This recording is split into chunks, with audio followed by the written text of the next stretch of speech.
ത്രിയേക ദൈവത്തിന്റെ അതിപരിശുദ്ധ നാമം വാഴ്ത്തപ്പെടുമാറാകട്ടെ. കർത്താവിനാൽ അനുഗ്രഹിക്കപ്പെട്ടവര് പരിശുദ്ധമായ വലിയ നോമ്പിലൂടെയുള്ളൊരു യാത്രയിലാണ് നാം ഓരോരുത്തരും. പരിശുദ്ധമായ ഈ നോമ്പിന്റെ കാലഘട്ടത്തിൽ നാം ഈ തീർത്ഥാടനത്തിലായിരിക്കുമ്പോൾ ഏറെ ആത്മീയ അനുഭവത്തോടും പ്രാർത്ഥനയോടും ഉപവാസത്തോടും നോമ്പോടും ഈ കാലഘട്ടത്തെ പൂർത്തീകരിക്കുമ്പോൾ ദൈവത്തിന്റെ അളവറ്റ കൃപയും കരുണയും ദൈവസ്നേഹവും വിശുദ്ധീകരണവും നമ്മുടെ ജീവിതത്തിൽ വന്ന് സംഭവിക്കുകയാണ്.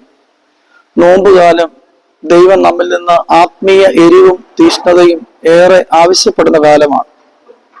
നോമ്പ് വർജനങ്ങളുടെ കാലമല്ല, അത് ആർജനങ്ങളുടെ ചില ആർജിക്കലിന്റെ കാലമാണ്.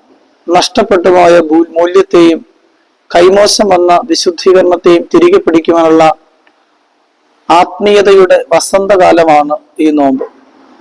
നോമ്പുകാലത്തിൽ പ്രധാനമായും നമ്മളിൽ ഉണ്ടാകേണ്ടത് സത്യ അനുതാപമാണ്.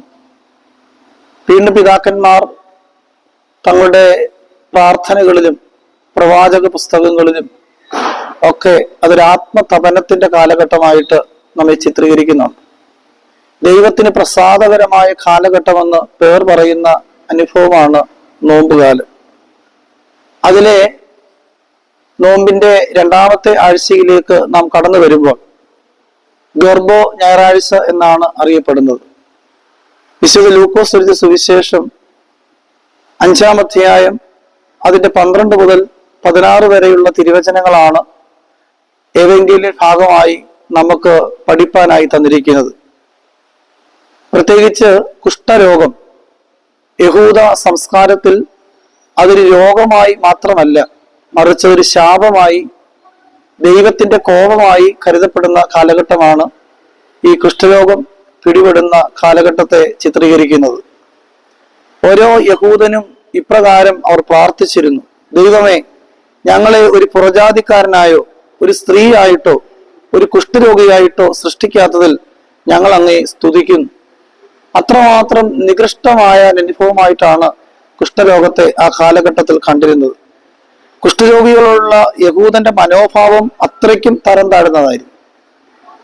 ലേവ്യ പുസ്തകം നമ്മൾ പഠിക്കുമ്പോൾ 13-ാം അധ്യായം അതിന് 45-46 തിരുവചനങ്ങളിൽ ഒരുവന് കുഷ്ഠരോഗം പിടിപെട്ടാൽ അവൻ പാളയത്തിന് പുറത്തു പോയി താമസിക്കുകയും അവന്റെ മുഖം മൂടുകയും അവൻ എപ്പോഴും അശുദ്ധൻ എന്ന് പറഞ്ഞുകൊണ്ട് വഴിയിലൂടെ സഞ്ചരിക്കണം എന്നൊക്കെ ആ ഭാഗങ്ങൾ നമ്മളെ പഠിപ്പിക്കുന്നുണ്ട്.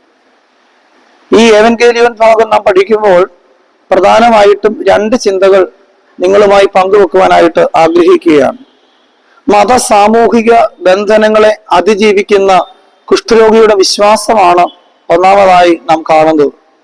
സമൂഹത്തിൽ, സഭയിൽ, കുടുംബത്തിൽ ബഹിഷ്കരിക്കപ്പെട്ട കുഷ്ഠരോഗി ശാരീരികമായി മാത്രമല്ല മാനസികമായും അവൻ ഏറെ പീഡിപ്പിക്കപ്പെടുകയാണ്. എന്നാൽ എല്ലാ യഹൂദന്മാരിൽ നിന്നും വ്യതിരിക്തനായ ഒരു വ്യക്തിയാണ് യേശുക്രിസ്തു എന്നുള്ള തിരിച്ചറിവ് ഈ കുഷ്ഠരോഗിക്ക് ഉണ്ടാകുകയും അവൻ നിലവിലിരുന്ന മതത്തിന്റെ വേലിക്കെട്ടുകളെ തന്റെ വിശ്വാസത്താൽ പൊളിച്ചെടുക്കുകയാണ് ചെയ്യുന്നത്.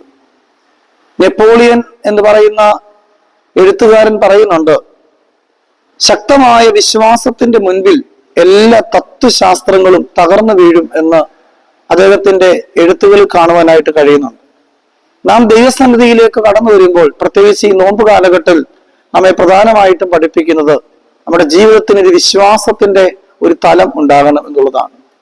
എബ്രായ ലേഖനം 11-ാം അധ്യായം അതിന്റെ 6-ാം തിരുവചനം നാം പഠിക്കുമ്പോൾ, എന്നാൽ വിശ്വാസം കൂടാതെ ദൈവത്തെ പ്രസാദിപ്പിക്കുവാൻ കഴിയുന്നതല്ല.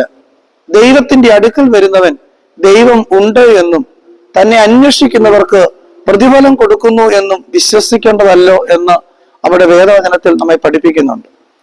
ആധുനിക സമൂഹം തങ്ങളെ വൈദ്യശാസ്ത്ര പുരോഗതിയാൽ കുഷ്ഠരോഗത്തെ എന്നേക്കുമായി നിർമ്മാർജ്ജനം ചെയ്തു എന്നൊക്കെ അവകാശവാദം ഉന്നയിക്കുമ്പോൾ ഒരു പ്രധാനമായി ഒരു ചിന്ത നമ്മുടെ മനസ്സിലേക്ക് കടന്നു വരണം. കുഷ്ഠരോഗം ഇന്നൊരു രോഗം മാത്രമായി, ശരീരത്തിന്റെ ഒരു പ്രത്യേക അവസ്ഥയായി മാത്രമല്ല നാം കാണേണ്ടത്. അത് ശരീര ആത്മദേഹികളിൽ നിന്ന് ഉൾവലിഞ്ഞ് മനസ്സിൽ തിങ്ങിക്കൂടുന്ന പാപത്തിന്റെ കണികകളായി, അത് അസൂയയായി, വെറുപ്പായി, ശത്രുതയായി, പകയായി, വൈരിയായി നമ്മുടെ മുൻപിൽ അവതരിപ്പിക്കപ്പെടുകയാണ്. നമ്മുടെ ജീവിതാനുഭവങ്ങളിൽ മറ്റുള്ളവനോട് പകയും ശത്രുതയും വെറുപ്പും വെച്ചുകൊണ്ട് നാം ഉപവസിക്കുമ്പോൾ, നോമ്പെടുക്കുമ്പോൾ, പ്രാർത്ഥിക്കുമ്പോൾ, കുമ്പിടുമ്പോൾ നാം ഓർത്തുകൊള്ളണം, നമ്മുടെ മനസ്സിന് വല്ലാണ്ട് കുഷ്ഠം ബാധിച്ച അനുഭവമാണ്. അതിൽ നിന്നൊരു രൂപാന്തരമാണ് ഈ കാലഘട്ടത്തിൽ പിതാക്കന്മാർ നോമ്പിലൂടെ നമ്മളോട് ആവശ്യപ്പെടുന്നത്.